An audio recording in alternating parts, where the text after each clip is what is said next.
pag-aaral ng Confession ng 1689. So bago tayo magpatuloy sa chapter 12 na nga ba? Chapter 13, tayo muna ay magbabalik-aral sa mga natutunan na natin. Mahalaga ko kasi na i-review, aralin, para yung mga hindi nauunawaan ay unti-unti magkaroon kayo ng overview o maiksing pananaw sa mga napag-aralan na. Una nating napag-aralan ay sa chapter 1, yung tungkol sa banal na kasulatan, yung Holy Scripture.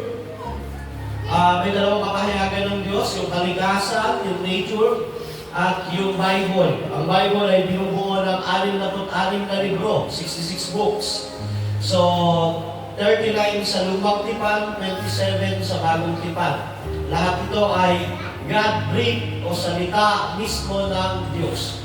Galing siya sa Diyos. Kaya siya ang authority ng bawat mananampalataya at ng simbahan. Hindi nagkakamali ang Biblia o ang special revelation ng Diyos. Ito ay final and highest authority ng church. Paano ang mananampalataya mamumuhay, sasamba sa Diyos, maliligtas, nakalagay lahat sa Biblia. So, ang Biblia ay hindi siya science book, pero pag nagturo ang Biblia tungkol sa science, ito ay tama. Kagaya ng bilugang mundo, mababase sa Bible yan. So, chapter 1 yan. Sa chapter 2, ang tungkol sa Trinity. Ang Trinity ay isa sa core doctrines ng isang tunay na mananampalataya. Ang hindi naniniwala sa Trinidad ay hindi may tatawag na Kristiyano. Sila ay mga heretiko at mga false religion. So, ang Trinity ay meron ng isang Diyos. Pinakilala ng Diyos ang kanyang sarili sa tatlong persona. Diyos Ama, Diyos Anak, at Diyos Espiritu Santo. Co-equal, pantay sa pagka-Diyos. Co-eternal, parehas na walang pinagmulan. Yet, magkakaiba ang kanilang posisyon. Ang Father ang nanguna pagdating sa election at creation, kasama yung Anak at Espiritu. Ang Son ang namatay sa krus ng Kalbaryo para tubusin ang tao, sa utos ng Ama at sa gabay ng Banal na Espiritu Santo. At ang Espiritu ng Diyos, ang Holy Spirit ang nag-a-apply ng salvation, kung ilalapit ng Ama sa Anak, ikilos ang Holy Spirit para siya maligtas. Kaya sabi ni Kristo sa 1:6:44 na walang makakalapit sa akin, malibang ilapit sila sa akin ng Ama. So yan yung tungkol sa Trinity. Chapter 3, sa decree o pagtatalaga ng Diyos. Lahat ng nangyayari sa mundong ito ay tinakda o tinalaga ng Diyos. Decree ng Diyos. Pag nangyari na, alam mo na, decree ng Diyos yun. So, bagamat Diyos ang nag-decree ng lahat, hindi siya ang author ng kasalanan. Hindi siya ang pinagmulan ng kasalanan dahil ang Diyos ay banal. Sumunod ang personal decree, yung election, paghiram sa mga tao na ibibigay ng Diyos kay Kristo. Sa mga tao na ililigtas, personal ng Diyos. Hindi isang bansa kaagad. Personal ang election per tao. Kilala ng Diyos ang bawat isa. So yun yung decree ng Diyos na pag-aaralan natin yan. Sa pang-apat, yung paglikha. Creation. So, sa creation, ang pag-aaralan natin na yung time ng creation, bago ang creation, ando na ang Diyos sa eternity past, at nag-exist na ang Father, Son, Holy Spirit bago ang creation. Kaya pag binasa nyo Genesis 1:1, in the beginning, God. Ando na ang Diyos. So, sumunod ang God created the heavens and the earth. The Spirit of the God hovering. Nag-hover siya o pumapalibot doon sa creation. Tapos sinabi ng Panginoon, let there be light, o yung salita. So, marami na pag-aralan natin sa creation, ang motor ng creation ng Diyos, ang layunin para sa kanyang kaluwalhatian. Bakit may mundo? Bakit may tao? Bakit may araw? Bakit may buwan? May bituin? Para sa kaluwalhatian ng Diyos. Gaano katagal ang creation?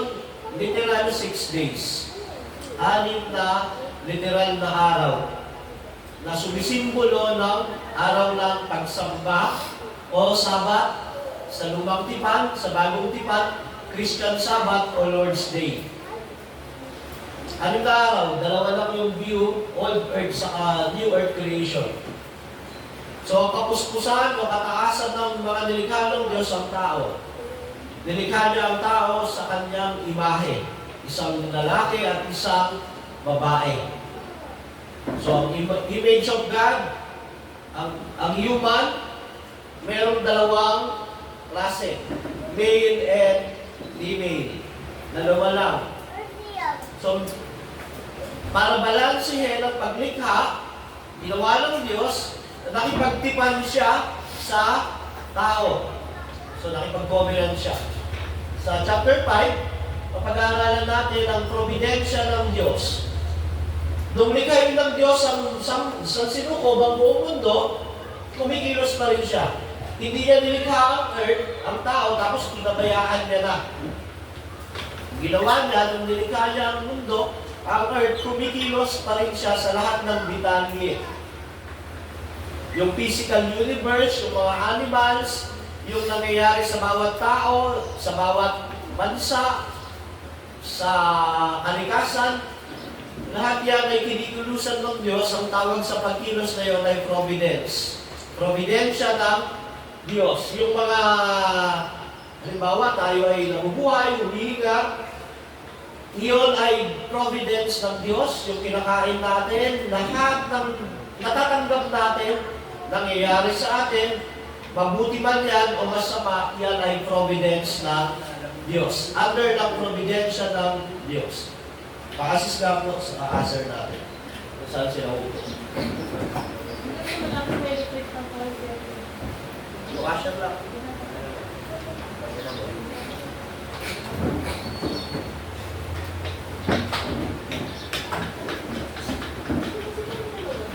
So sa chapter 6 po, pag-aaralan natin ang pagbagsak ng tao sa kasalanan. Yung fall of man and sin pumasok. Pumasok ang kasalanan through Adam and Eve, yung entrance ng sin. So, nung pumasok ang kasalanan, na-impute lahat iyon sa lahat ng tao. So, lahat ng tao ay makasalanan. Yun ang reality ng sin. So, sa chapter 6 yun. So, napakaganda ng confession, una ang scripture, ang Trinity, ang pagtatakda ng Diyos, ang creation, ang providensya ng Diyos, ang pagkilos niya sa lahat ng nangyayari sa mundo ito, pang-anim yung pagbagsak ng tao sa kasalanan. Ginawa si Adan at si Eva na perfect kasi nakakapag-usap sila sa Diyos ng harapan sa Genesis. Ibig sabihin, wala silang kasalanan. Dahil dito, sila ay perfect and holy. Ang unang creation ay perfect and holy, pero mutable, pwedeng magbago. So, nung nabigo ang unang tao sa utos ng Diyos, pumasok ang kasalanan, at ang kasalanan na ito ay naipasa sa lahat. Imputation of sin. Ngayon, pakikita natin ang reality of sin. Sa lahat naman, realidad ng kasalanan. Sa chapter 7, yung covenant ng Diyos. Nakipagtipan ang Diyos sa tao. So, merong tatlong major covenants, o sabihin na natin dalawa lang sa ating pag-aralan. Covenant of works, dahil perfect si Adam, wala siyang sin, nakipagtipan ng Diyos sa kanya. Ang tipan ay ganito. Pag kinain mo ang bunga na ito, ikaw ay mamamatay. Pag hindi mo kinain, ikaw ay mapopromote sa glorified state. So, napakalayo ng Diyos. Ang taas ng Diyos, ang baba ng tao, pero inabot pa rin ng Diyos sa pamamagitan ng covenant. Pero alam natin, nabigo si Adan sa covenant niya sa Diyos. Diba? Hindi ka nasunod yung utos ng Diyos dahil natukso sila. Unang tinukso ng ahas si Eva at si Adan naman ay sumunod kay Eva. Pero dahil ang covenant ay kay Adan between Adam and God, so pumasok ang kasalanan na bigo si Adan. Kaya sa Romans 5, mababasa natin na sa pamamagitan ng isang tao, pumasok ang kasalanan. Pero ang maganda, pagkatapos mabigo sa covenant of works, sumunod, nakipagtipan agad ng Diyos, nangako ng isang bagong tipan.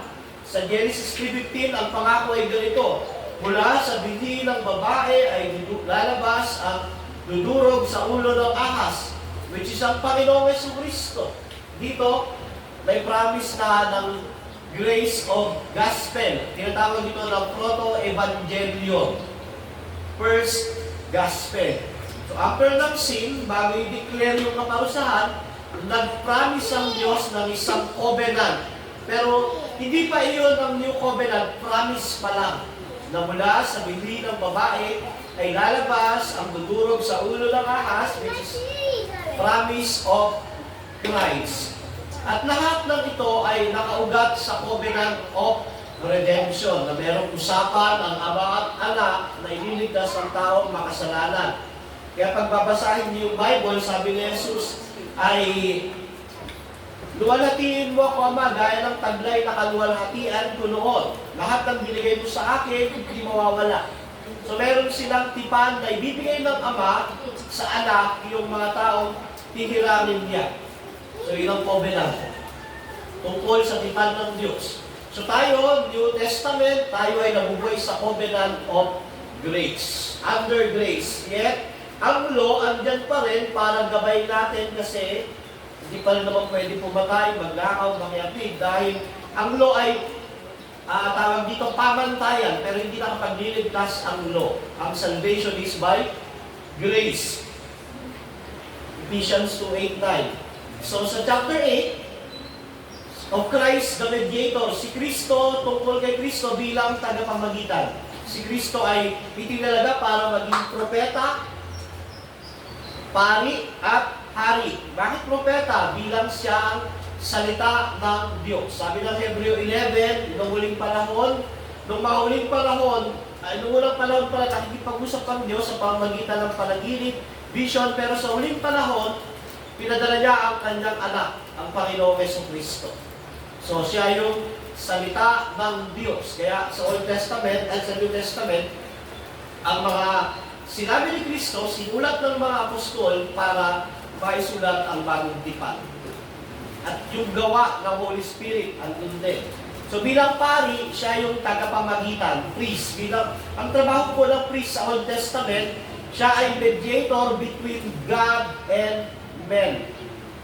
So si Kristo ang nagsilbing pari sa Hebreo, siya yung punong saserdote.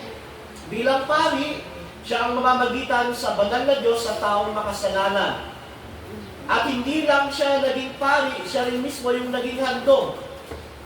Siya yung tagapaghandog, siya rin yung naging handog. Bilang hari naman, siya yung tagapagtanggol ng kanyang bayan, siya sa kanilang ruler. Si Kristo ay tunay na Diyos at tunay na tao. Very God, very man. Yan yung napagtagumpayan ng mga unang Kristiyano sa Council of Nicaea noong 325, sa Council of Chalcedon noong 431. Dito pinagtibay na si Kristo ay tunay na Diyos at tunay na tao. Dito rin pinagtibay ang doctrine ng Trinity, which is hanggang ngayon wala pa nakakadaig sa ganong sa katuruan na iyon, dahil iyon ay consistent sa biblical teachings. So si Kristo ay very God, very man. Very humo, very Diyos. Tawag nila na tagapamagitan sa banal na Diyos, kailangan isang Diyos. Tagapamagitan sa taong makasalanan, kailangan isang tao. Naging isa sa isang persona, kaya sa Kristo. Kapag pabasahin niyo yung Bible, nakikita niyo ron, napapagod siya, nauuhaw, nagugutom, siya ay tao. Pero nagpapatawad siya ng kasalanan na ang gumagawa lang ay Diyos. Kaya si Kristo ay very God, very man, yung hypostatic union. Sa chapter 9, pag-aralan natin yung free will. Yung fourfold state of man ng free will. Una, during Adam and Eve, yung free will ay under ng innocence, walang kasalanan. Ang free will ng tao dito ay pwede siyang magkasala, pwedeng hindi magkasala kasi wala pa ang sin. So, yun ang unang state. Nung pumasok ang kasalanan, ang free will ng tao ay under the state of sin. Wala na siyang kayang gawin kung hindi magkasala. Kaya sabi ni Pablo, walang matuwid, walang kahit sa Roma 3:10. Roma 3:23, ang lahat ay nagkasala, walang nakabot sa kalwalhatian ng Diyos. So, under ng second state ng free will, nung pumasok ang kasalanan, ang state ng free will ng tao ay magkasala. Sumunod, pag naligtas siya, sumampalataya siya sa kay Kristo, ang kanyang free will ay pwedeng magkasala, pwedeng hindi. Dahil siya ay under ng grace ang kanyang free will. So, pag naligtas ng tao, may kakayahan na siyang magkasala at hindi magkasala, under grace. Ngayon, magkakasala pa rin siya kasi nga nasa flesh pa rin. Pag namatay siya, papasok siya sa pang-apat na estado ng free will, yung glorification, wala nang kakayahang magkasala. So, yung kay Adan, tapos na yun, state of innocence, yung mga wala pa kay Kristo, sila ay under ang free will nila ay under ng sin, wala silang kakayahang hindi magkasala. Lahat ng gawa nila sa harap ng Diyos ay puro pagkakasala. Kaya nga sabi ni Paul, no one is good, no not one. Pero pag naligtas siya, sumampalataya na kay Kristo, state of grace, may time na magkakasala, pero kaya niya lang mapagtagumpay ng kasalanan by the power of the Holy Spirit. At namatayan na kay Kristo, papasok siya sa final state ng free will, yung glorification, wala nang kakayahang magkasala. Yun yung new heaven and new earth. Sa pang-sampo na napag-aralan natin, yung effectual calling, yung mabisang pagtawag, ang mga tatawagin ng Diyos para sa kaligtasan ay yung mga hinirang niya bago paligay ng mundo. Efeso chapter 1 verse 4, yung tinatawag natin, bago paligay ng mundo, pinili na kayo para kay Kristo. Dahil ito ang layunin ng Diyos at hindi kagustuhan ng gawa ng tao. So ang kaligtasan ay hindi kagustuhan ng gawa ng tao, ito ay trabaho ng Diyos. Ang ginagawa lang ng tao, nagre-respond. Pag kumilos ng Diyos, narinig niya ang gospel, siyempre ang respond niya, tatanggapin at sasampalataya kay Kristo. So, kaya siya tinatawag na salvation by grace kasi walang part ang tao. Pati yung response niya ay trabaho ng Holy Spirit. So, napag-aralan din natin sa chapter 10 yung tungkol sa infant, sa mga problema sa pag-iisip. Silence ang Bible regarding saan mapupunta ang mga baby at ang mga may problema sa pag-iisip. Silence, pero nag-stand ako na ang baby at mga wala pa sa tamang pag-iisip, sila ay mapupunta sa langit. Bakit? Makatarungan ng Diyos. Hindi niya kakatulad ng tao sa hindi niya kasalanan. Yet, sinasabi ng Bible, ang baby pag pinanganak, makasalanan na. Pero, makatarungan nga ang Diyos. So, dahil silent, mas maganda minsan na magbigay ng comment, pero hindi ko kayang tignan yung nanay na namatayan ng anak, sasabihin ko na nasa impyerno yung anak na hindi ko. Ang masasabi ko, nasa langit siya dahil wala siyang kasalanan na gawa sa sarili. So, may mga makikibahagi sa biyaya ng Diyos sa effectual calling. Pero sila ay hindi kabilang sa mga mabisang tinawag, sila ay tatalikod. So, chapter 11, yung justification, pagpapawalang sala. Ang pagpapawalang sala ay sa pamamagitan ng pananampalataya kay Jesus lamang. Ang mga gawa ay bunga ng pagpapawalang sala at katibayan ng kaligtasan. Justification by faith. So, minsan akala ng tao nag-aaway si James sa si Pablo. Kasi sabi ni Pablo, hindi napapawalang sala, ay sabi ni James, Hindi napapawalang sala ang tao sa pamamagitan ng pananampalataya lang. Kailangan niya ang mabuting gawa. Tama yun, walang problema ron. Ang gusto lang sabihin ni James, sa mga kausap niya sa libro ng Santiago, mga mananampalataya iyon na sinasabi nyo, ligtas kayo, pero dapat makita sa gawa. Kasi, pwedeng sabihin ng tao na tumanggap siya at sumampalataya, pero hindi pinapakita ng gawa. Pero hindi ibig sabihin, hindi siya maliligtas sa gawa.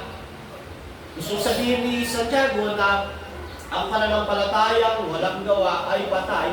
Pag sinabi mong ligtas ka sa pamamagitan ng pananampalataya, dapat magbunga yun ng mabubuting gawa. Kasi ito ang sabi ni Pablo sa Efeso 2:8-9, "For by grace you have been saved through faith. It is not of your works, so that no one can boast." So sabi ni Pablo, dahil sa kagandahang loob ng Diyos, naligtas kayo sa pamamagitan ng pananampalataya, hindi ito sa pamamagitan ng inyong mga gawa, para walang ipagmamalaki ang sinuman. Pero sa chapter 10, sabi niya, ang mga gawa na inihanda ng Diyos noong pamanguna. Hindi sila nag-aaway. Si Pablo at si Santiago, actually, kino-complement ni Santiago si Pablo, kino-complement ni Pablo si Santiago. Sinasabi ni Pablo, ang tinuturo ni Pablo, yung ugat ng kaligtasan.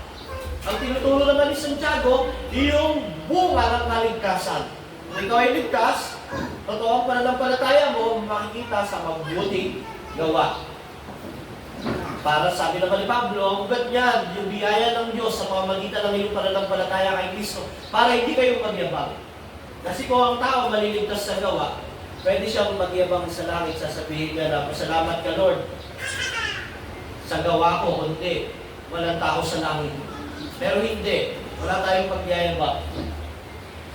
So, bunga ito ng kaligtasan ay dahil sa active and passive obedience ni Christ. Active yung kamatayan niya sa krus, passive yung buhay niya ng perpekto. Nagkaroon ng dobo o pagpapalit. Yung kasalanan mo, inako niya sa krus ng Kalbaryo, yung buhay niya ng perpekto, pinasa sa iyo.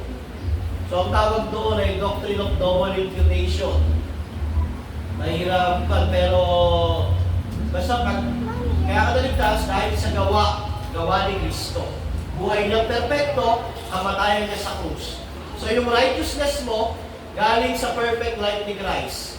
Yung pardo na pagpapatawad sa iyo, galing sa pagbabayad ni Yesu Kristo. So plano ng pagpapawalang sala ay tinakda na bago pa ang creation. Sa eternity pa lang, tinakda na ng Diyos. At ang pagpapawalang sala ng Diyos ay walang hanggan. Sa mga genuine na totoong sumasampalataya. So it goes to the point ng salvation na genuine, hindi mabibigo ang Diyos. Hindi niya papabayaang mawala ang kaligtasan mo. Bakit? Kasi nga siya ang may gawa nun. Sabi ng John 10:27, 28, 29, 30, anong sabi ron? Binibigyan ko sila ng buhay na walang hanggan. Hanggang kailan ang buhay na walang hanggan? Kung nawawala ang kaligtasan, dapat buhay na may kondisyon lang ang ibigay. Na pag sumunod ka, hindi mo mawawala. Pag hindi ka sumunod, hindi mo mawawala. Pero ang sabi ng John 10:7, binibigyan ko sila ng buhay na walang hanggan. Nakikilala ko sila. Hindi sila mapapahamak kahit kailanman. Ako at ang Ama. Iingatan sila ng Ama. Di ba? Eh, Pastor, ano sabi ng Hebrews 6? Yung mga tao na nakaranas ng biyaya ng Diyos, nakatikim ng kaloob ng Espiritu Santo, nawala ba yung kaligtasan nila? Hindi po. Hindi talaga sila ligtas. Natikman lang naman nila eh. Halimbawa, umattend ka sa church, nakakita ka ng bautismo, nakaranas ka ng Lord's Supper, na-enjoy mo yung fellowship.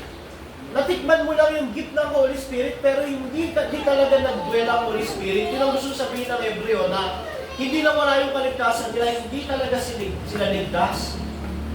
Naging bahagi lang sila ng church noong panahon na yon, pero tumalikod sila.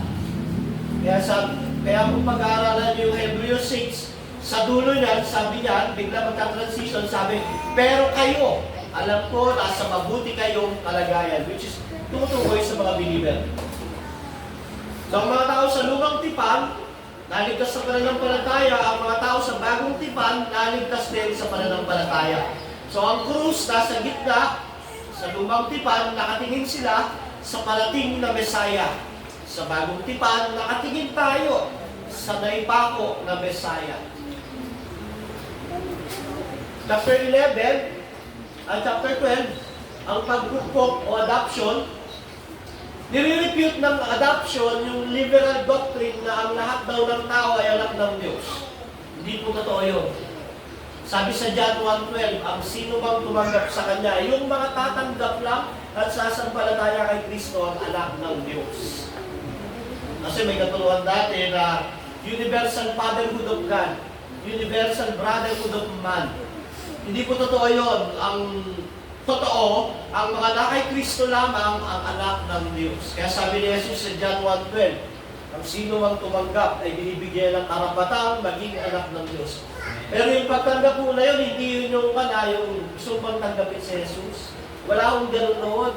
Kasi nung panahon nila, pag tinanggap mo si Jesus sa konteksto noon, tapos na ang buhay mo, itatakwil ka na sa sinagoga. Parang tinalikuran mo lang pamilya mo, ang bansa mo, dahil Judaism sila. Tapos tatanggapin mo si Jesus. Kaya nung sabihin ni Kristo yan, bago niya sabihin yung John 1:12, sinabi niya na dumating siya sa kanyang bayan pero hindi siya tinanggap. Kasi nung panahon nila, hindi tinatanggap si Kristo. So, John 1:12 ay tungkol sa mga genuine believer na handang magsakripisyo at mamatay kay Kristo. At sila ay binibigyan ng karapatang maging anak ng Diyos. Adoption. So, ang adoption ay isang pagbabago sa legal na katayuan mula sa pagiging alipin tungo sa pagiging anak. Yung illustration yan, di ba yun? Bawa, ikaw, guilty ka, makasalanan ka. Pero ang gagawin yung judge, ang gagawin ng judge, ipapadala niya yung anak mo para bayaran yung kasalanan mo. Yung anak niya magbabayad ng kasalanan mo, kaya ipapawalang sala ka na ng judge. Pagkatapos kayo pawalang sala ng judge, sasabihin ng judge, huwag ka lang umuwi sa inyo. Sa bahay ka na umuwi dahil gagawin na kitang anak ngayon. Dahil binayaran ng anak ko yung kasalanan mo, ikaw ay magiging anak ko. Yun ang adoption. So tayo pinadako sa pag-aaralan natin yung sanctification o pagpapabanal. Pagpapabanal. Chapter 13, ano ang meaning ng sanctification o pagpapabanal? Ang biblical meaning nito ay ihiwalay, set apart para sa gamit ng Diyos para sa kanyang kaluwalhatian. Yun ang ibig sabihin ng pagpapabanal o sanctification. Inihiwalay ka ng Diyos para magamit ka niya para sa kanyang kaluwalhatian. Ang theological meaning nito ay inihiwalay ka ng Diyos sa kasalanan patungo sa katwiran ng paunti-unti, progressive. So, ang salvation may 3 phase. Justification, nakawalang sala ka na. Sanctification, patuloy kang pinapawalang sala. Sa justification, ikaw ay naligtas. Sa sanctification, o sa pagpabanal, patuloy kang nililigtas. Bakit? Kasi patuloy kang nagkakasala. Sa justification pa lang naman, not guilty ka na, kumbaga, lahat ng kasalanan mo, past, present, future, wala na lahat, pero sa sanctification, patuloy ka pa rin nililigtas dahil hanggat andyan ka sa ganyang kalagayan, magkakasala ka. So, yun ang meaning ng sanctification o pagbabanal sa theology na nangyayari sa buhay natin, di ba? Dati, bago tayo nakakilala, puno tayo ng maraming masasamang ugali, bisyo, mga pagpapaimbabaw, mga kasalanan. Pero nung naligtas tayo, unti-unti na pagtatagumpayan natin. Di ba? Wala naman siguro dito, naligtas ngayon, tapos bukas, napakabait na. Wala. Kahit nga 10 taon na sa church, 10 taon na ligtas, galitin mo yan, magagalit pa rin eh. Kasi under pa rin siya ng pagpapabanal. Sino po pwedeng bumasa ng paragraph 1 ng ating confession? So ito po ay confession ng ating church sa mga ngayon lang po lang atin, pinag-aaralan namin yung aming confession. Kung may tanong kayo kung anong pinaniniwalaan namin, black and white ko, hindi nakatago. Hindi kagaya ng ibang simbahan, hindi mo alam kung anong pinaniniwalaan. Kami, nakalabas, ito yung pinaniniwalaan namin. pwede nyo siya sa atin, pwede nyo alamin. Sa iba, hindi pwede. So, ang ginagawa namin, pinag-aaralan namin. Sige po, sige pwede bumasa. Sila ng mga inilapit kay Kristo ang mabisang sinawag at ipinanganak na muli na nagtataglay ng bagong puso at bagong espiritu sa kanila. Sa pamamagitan ng bisa ng kamatayan at pagkabuhay ng muli ni Kristo,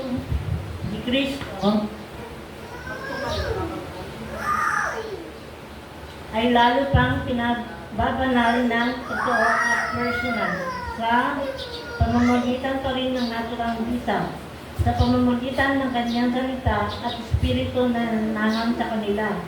Ang pagkahari ng buong katawan ng kasalanan ay pinasak at ang ilan mga pagnanasa niyo ay unti-unting pinanihina at pinapatay. At sila ay lumalabong, pinasisigla at pinalalakas sa lahat ng mga nakaliligtas ng mga biyaya. Tungo sa pagsasagawa ng lahat ng tunay na kabanalan, na kung wala ng mga ito ay hindi na makikita ng tao ang Panginoon. Ayan. Sino ang pinababanal? Yung mga inilakip kay Kristo, yung mga binigay kay Kristo, yung mga mabisang tinawag o yung mga pinanganak na muli. Sabi ng John 3:3, malibang ipanganak muli ang isang tao, hindi niya makikita ang paghahari ng Diyos. So ang born again ay hindi relihiyon. Ito ay karanasan. So ang mga pinababanal, yung mga binigay kay Kristo, mga mabisang tinawag, at yung mga pinanganak muli na nagtataglay ng bagong puso, bagong espiritu, sa kanila, sa pamamagitan ng bisa at kamatayan at pagkabuhay na muli ni Kristo, sila ay pinababanal, sinasanctify, unti-unti. So anong pinagmumulan ng kapangyarihan ng pagpapabago, pagpapabanal sa atin? Ang kamatayan at muling pagkabuhay ni Kristo. Kaya napakahalaga nung nakaraang linggo, yung pag-alaala ng mahal na araw, yung death and resurrection ni Christ.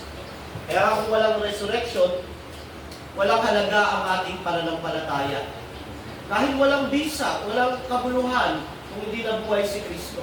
Ang isang tanong dyan, Pastor, nabuhay na si Kristo bakit kailangan pa natin mamatay? Di ba? Di ba pwedeng palitan na kagad yung katawan natin ng glorified body? Total, namatay na si Kristo Nabuhay na rin siya. Bakit kailangan pa natin mamatay? Ang sagot ko ron ganito. Ang kamatayan mo ay paglaya sa kasalanan. Pag namatay ka, pinalalaya ka na ng Diyos mula sa kasalanan. So kaya, kahit nabuhay na si Kristo, namamatay pa rin tayo. Pero habang nabubuhay tayo, tayo ay pinababanal. At ang bisa nito, ang kamatayan at muling pagkabuhay ni Kristo, ay ito ay totoo at personal. Sa mga na kay Kristo, mararanasan mo talaga yung pagpapabanal. Naalala ko, nung bagong ligtas ako, marami pa rin akong bisyo, pero hindi na ako masaya. Nararanasan ko yung unti-unting pagsasanctify. Hanggang unti-unti, nawala, inalis ng Panginoon, pero hindi progressive.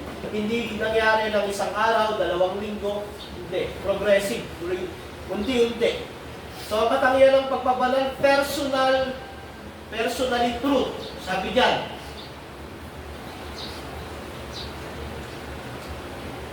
Mabago ka man. Totoo at personal. Yan, totoo, personal at truth. Ang kumikilos sa pagpapabanal, sino? Ang kanyang salita at ang espiritu na nananahan sa atin o sa pinababanal. So, part ng sanctification o pagpapabanal, yung pagbabasa ng salita ng Diyos. Pakikinig ng salita ng Diyos. Kaya kailangan mo umattend ng church, kailangan mo magbasa ng Bible, pananalangin. Kasi, iyon ang kumikilos sa pagpapabanal, the Word of God. So, mas nagbabasa ng Biblia, mas dumadalo sa gawain, mas nagmamature ang kanyang sanctification.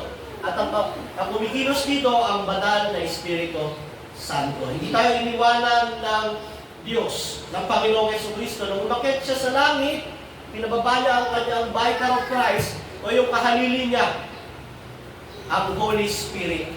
Isa lang ang vicar of Christ o kahalili ni Kristo dito sa lupa, ang Holy Spirit.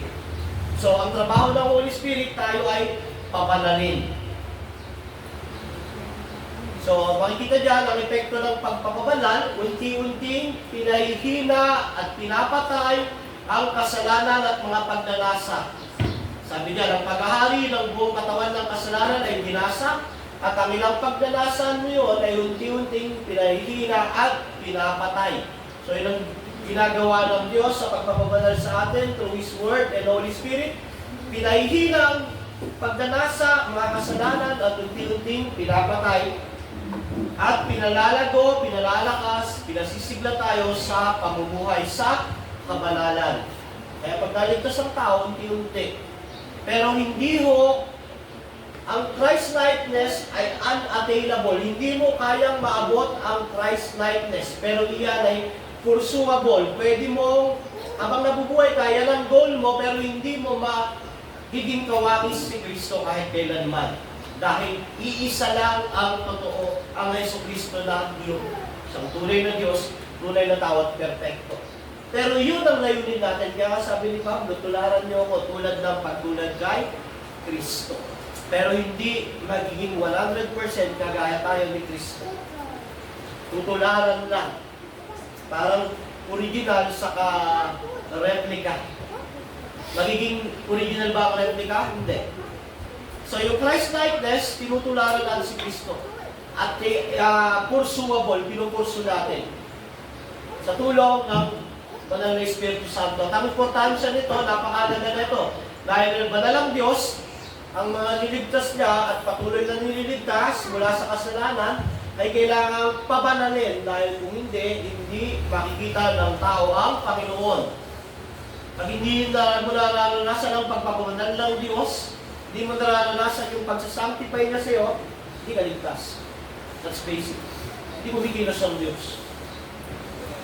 So paragraph 2, sino pwedeng bumasa?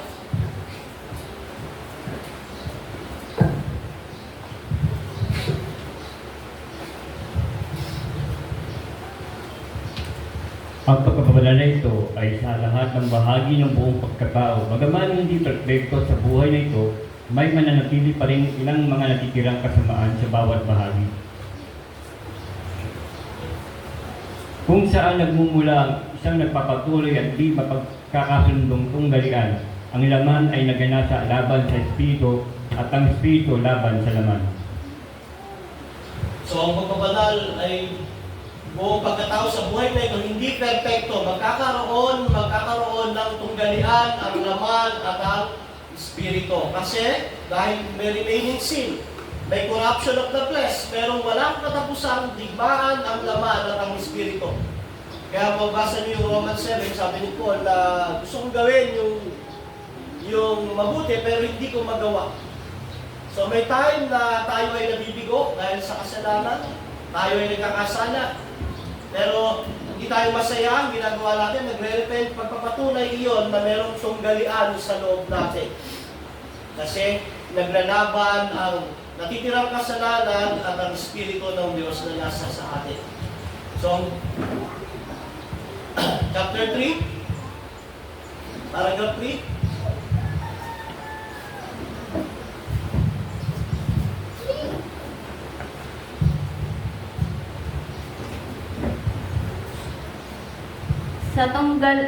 Sa tunggaliang iyon, bagamat ang nananatiling kasamaan ay maaaring pansamantalang mangibabaw ng husto, ngunit sa pamamagitan ng nagpapatuloy na pagtustos ng lakas mula sa pagpapabanal na Espiritu ni Kristo, ang pinanibagong bahagi ay makapagtatagumpay at dahil doon ang mga banal ay lumalago sa biyaya, pinasasakdal ang kabanalan sa takot sa Diyos, nagsisikap sa makalangit na buhay. So, sa tunggalian yun, Sa maka-ebanghelyong pagsunod sa lahat ng mga utos na sa kanyang salita ay tinakda ni Kristong kanilang pinuno at hari. so magkakaroon ng hirap sa pakikipaglaban ng isang mananampalataya laban sa kasalanan. Minsan magtatagumpay ang kasalanan, subalit sigurado ang katagumpayan ng mananampalataya dahil sa nagpapatuloy na pagtustos ng lakas mula sa nagpapabanal na Espiritu ni Kristo. Hindi mabibigo ang totoong Kristiyano na pagtagumpayan ang mundong ito dahil si Kristo ay nagtagumpay sa mundong ito. At yun ang nagbibigay sa atin ng lakas para ma-overcome ang kasalanan. Hindi galing sa ating lakas, kundi galing sa Espiritu ni Kristo. So, ang kagandahang bunga ng pagpapabanal, lumalabos sa biyaya. Pinapalawak ang kabanalan sa takot sa Diyos. Nagsisikap na makalangit na buhay at sumusunod sa Diyos. Yan yun. Grow in grace, grow in holy fear of God, obedience to God. Any question po? May mga tanong po ba? So meron tayong 10 minutes para sa Q&A.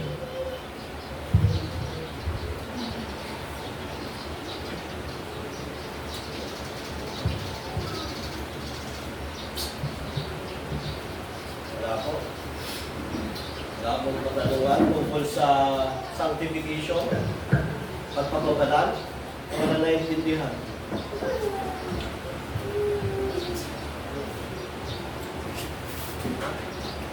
Sige, bro.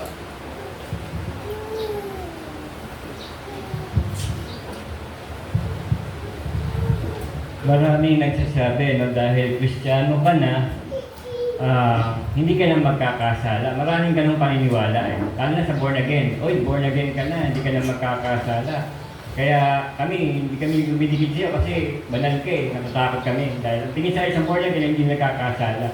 Maraming ganyan tao eh. Hindi totoo yun. Kasi, agad nabubuhay tayo sa mundong ito, magkakasala at magkakasala tayo. Pero ang kagandahan sa pangalan kay Kristo, may pakikipaglaban sa kasalanan. Pag nagkasala, hingi ng tawad, magsisisi, at manunumbalik sa Diyos. So ganun po, hindi totoo yun. Kasi nung panahon ng mga Puritans, yan ang problem nila. Faithful sila kay Christ, nagmamahal sila kay Kristo, pero nagkakasala sila. At may mga time na may mga Puritans na nag-suicide dahil sa conscience nila sa kasalanan. Pero nung dumating din yung panahon na yun, na mayroong isang Puritans na natutunan niya yung tungkol sa sanctification, na progressive pala. Hindi tayo magiging perfecto hanggang nandito sa mundo ito. Tanong ka po, salamat sa nasa.